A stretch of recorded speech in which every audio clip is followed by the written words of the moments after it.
حال اور مستقبل، اس کا مطالعہ کیجیے۔ اب آ گئی وہ آیت کہ جس سے استدلال کیا گیا ہے کہ ایمان بالرسالت نجات کے لیے ضروری نہیں ہے۔ ان الذین آمنوا والذین ہادوا والنصارى والصابئین من آمن باللہ والیوم الآخر وعمل صالحا فلہم اجرہم عند ربہم ولا خوف علیہم ولا هم یحزنون۔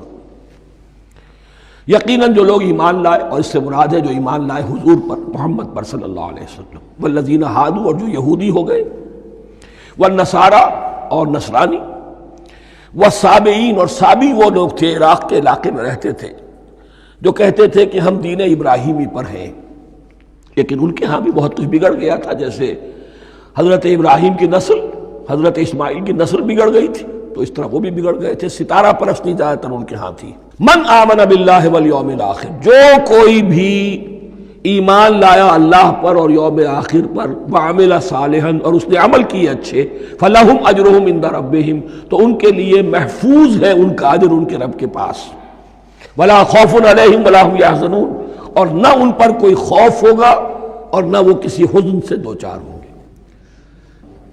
ظاہر الفاظ کے اعتبار سے دیکھیے کہ یہاں ایمان بالرسالت کا ذکر نہیں ہے۔ ویسے تو اگر کوئی اس سے یہ غلط استدلال کرتا ہے تو اس کا پہلا جو اصولی جواب ہے وہ تو یہ ہے کہ ایسی حدیثیں بھی موجود ہیں، من قال لا الہ الا اللہ دخل الجنہ، تو اس کے کیا معنی ہے؟ صرف کہنے سے جنت میں داخل ہو جائیں گے، کسی عمل کی ضرورت نہیں؟ جواب یہ دیا جائے گا، پورے قرآن کو سامنے رکھو، پورے حدیث کے ذخیرے کو سامنے رکھو، کسی ایک جگہ سے کوئی ایک نتیجہ نکال دینا وہ صحیح نہیں۔ لیکن اس کے علاوہ وہ اصول جو میں بیان کر چکا ہوں کہ یہ سلسلہ شروع کہاں سے ہوا ہے، 5واں رکوع، وَآمِنُوا بِمَا أَنزَلْتُ مُصَدِّقًا لِمَا مَعَكُمْ وَلَا تَكُونُوا أَوَّلَ كَافِرٍ بِهِ۔ انہیں ایمان کی زوردار دعوت سے تو یہ ساری بات شروع ہوئی ہے۔ اب فصاحت اور بلاغت کا یہ تقاضا ہے کہ بار بار اس کو دہرایا نہ جائے، وہ بات انڈرسٹوڈ رہے گی، مقدر رہے گی، سمجھی جائے گی کہ ہر جگہ پر وہ موجود ہے، اس لیے کہ ساری گفتگو ہو رہی ہے اسی کے حوالے سے۔ وَآمِنُوا بِمَا أَنزَلْتُ مُصَدِّقًا لِمَا مَعَكُمْ وَلَا تَكُونُوا أَوَّلَ كَافِرٍ بِهِ وَلَا تَشْتَرُوا بِآيَاتِي ثَمَنًا قَلِيلًا وَإِيَّايَ فَاتَّقُونِ۔ اس حوالے سے یوں سمجھیے اب اس آیت کو کہ یہاں پر کچھ الفاظ محذوف مانے جائیں گے۔ ان الذین آمنوا والذین ہادوا والنصارى والصابئین من آمن باللہ والیوم الآخر وعمل صالحا فی ایامہم فلہم اجرہم عند ربہم ولا خوف علیہم ولا هم یحزنون۔ ہر دور میں، جبکہ ابھی حضرت عیسیٰ نہیں آئے تھے، تو جو بھی یہودی تھے اس وقت تک، حضرت موسیٰ کے ماننے والے، وہ جو بھی اللہ پر ایمان رکھتے تھے اور نیک عمل کرتے تھے، آخرت کو مانتے تھے، ان کی نجات ہو جائے گی۔ لیکن حضرت عیسیٰ کے آنے کے بعد ان کو نہیں مانا، اب وہ کافر قرار۔ لیکن اب حضرت عیسیٰ کے آنے کے بعد جب تک حضور نہیں آئے، جو بھی مانتا ہے، لیکن یہ کہ شرط یہی ہوگی کہ اپنے اپنے زمانے میں، اصل میں نفی جس بات کی جا رہی ہے وہ یہ ہے کہ یہ نہ سمجھو کہ کسی گروہ میں ہونے سے نجات ہوتی ہے۔ نجات کسی گروہ میں ہونے کی وجہ سے نہیں ہے، نجات کی بنیاد ایمان اور عمل صالح ہے۔ کسی رسول پر ایمان لانا، اپنے دور کے رسول پر، وہ تو لازم ہے، لیکن یہ ہے کہ اس پر ایمان تو لے آئے اور وہ عمل صالح نہیں ہے تو نجات نہیں ہوگی۔ تو یہ اپنے اپنے دور میں، اپنے اپنے زمانے میں ہر امت کے لیے، وَلِكُلِّ أُمَّةٍ أَجَلٌ، قرآن مجید کے ایک مقام پر آیا ہے، ہر امت کے لیے ایک خاص معین مدت ہے۔ اس معینہ مدت میں اب ظاہر بات ہے جو لوگ حضور کی بعثت سے پہلے فوت ہو گئے، ان پر تو کوئی ذمہ داری نہیں تھی حضور پر ایمان لانے کی، اور ایسے لوگ تھے، ایسے موحدین مکے میں موجود تھے جو یہ کہتے تھے کعبے کے پردے پکڑ پکڑ کر، اے اللہ ہم صرف تجھے پوجنا چاہتے ہیں، صرف تیری بندگی کرنا چاہتے، لیکن جانتے نہیں کیسے کریں۔ یہ بات موجود تھی اور ان کا انتقال بھی ہو گیا۔ یہ زید، سعید ابن زید، سعید جو حضرت عمر کے بہنوئی تھے اور وہ عشرہ مبشرہ میں سے ہیں، ان کی اہلیہ حضرت فاطمہ بنت خطاب، ان دونوں کے ایمان کو اللہ نے ذریعہ بنایا حضرت عمر کے ایمان کا، اور یہ والد تھے سعید کے زید، وہ یہ کہتے ہوئے دنیا سے چلے گئے حضور کی ابھی بعثت نہیں ہوئی تھی، اے اللہ میں صرف تیری بندگی کرنا چاہتا ہوں، کیسے کروں یہ نہیں جانتا۔ اسی کو ذہن میں رکھیے، اہدنا الصراط المستقیم جو میں نے کہا تھا، ایک سلیم الفطرت انسان، سلیم العقل انسان توحید تک پہنچ جاتا ہے، آخرت کو پہچان لیتا ہے، لیکن اب کیا کروں؟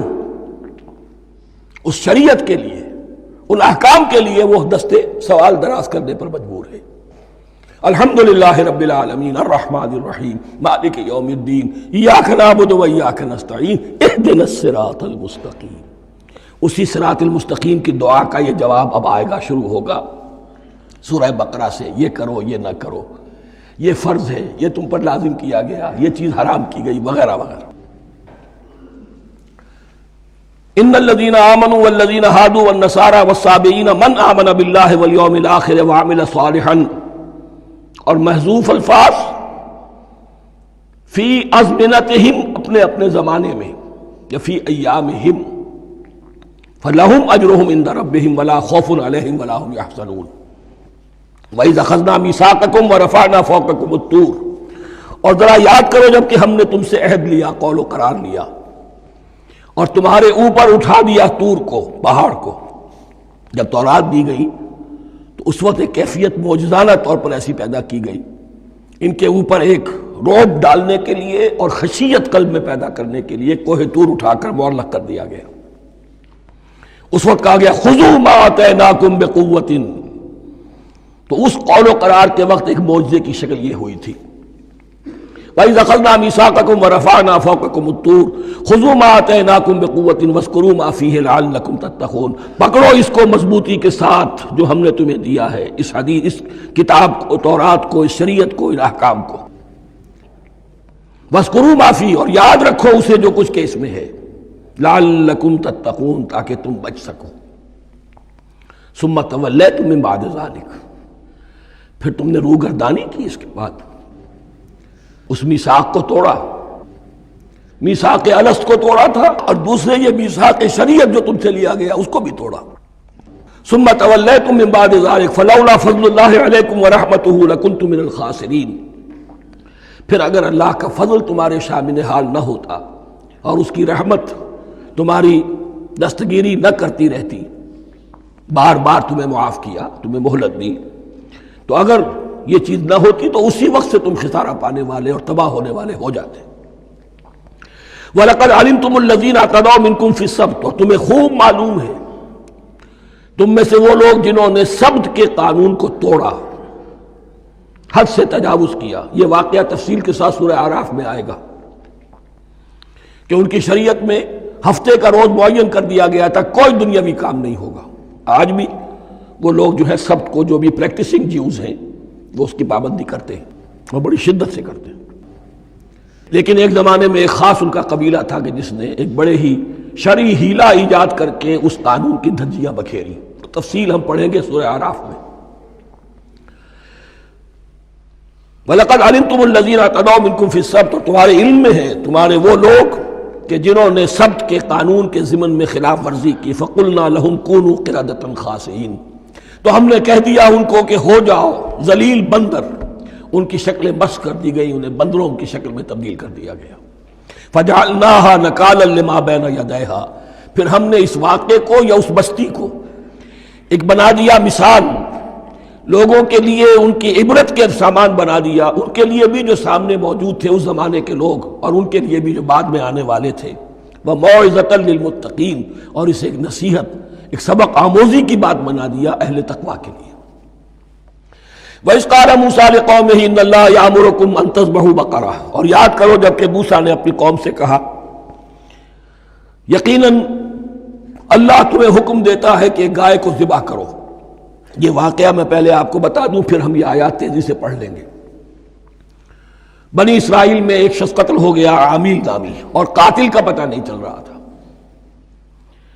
اللہ تعالیٰ نے حضرت موسیٰ کے ذریعے سے حکم دیا کہ ایک گائے کو ذبح کرو، اور اس کے جسم کے ایک ٹکڑے سے اس مردے کو چھوؤ، وہ جی اٹھے گا اور وہ بتا دے گا میرا قاتل کون ہے۔ اب یہ کہ یہ معجزات کی شکل ہے جو بار بار آ رہے ہیں، اور سابق اس امت کے اندر معجزات کا آپ کو بہت عمل دخل ملے گا۔ اس میں ایک تو یہ کہ گائے کو ذبح کرنا، وہ گائے کے تقدس کا جو ان کے دل میں ذہن میں تھا، تو ذبح کرنے سے اس کے اوپر بھی گویا کہ ایک تلوار چلائی گئی، اور پھر انہیں دکھا بھی دیا گیا کہ ایک آدمی زندہ بھی ہو سکتا ہے، بعد سے بعد الموت کا بھی ایک نقشہ دکھا دیا گیا انہیں۔ لیکن انہیں جب یہ حکم ملا اور ان کے دلوں کے اندر وہ بچڑے کی اور گائے کی تقدیس جو ہے وہ پلی ہوئی تھی، اب انہوں نے سوال کر کے کسی طریقے سے بچنے کے لیے مین میخ نکالی، کیسی گائے ہو، کیا رنگ ہو، کس طرح کی ہو، کس عمر کی ہو۔ بالآخر یہ کہ جب ہر طرف سے گھیراؤ ان کا ہو گیا اور سب چیزیں جو ہیں ان کے سامنے واضح کر دی گئیں، تب انہوں نے یوں سمجھیے چاروں ناچار بادل ناخواستہ اس حکم پر عمل کیا۔ بس اب ترجمہ کر لیجئے۔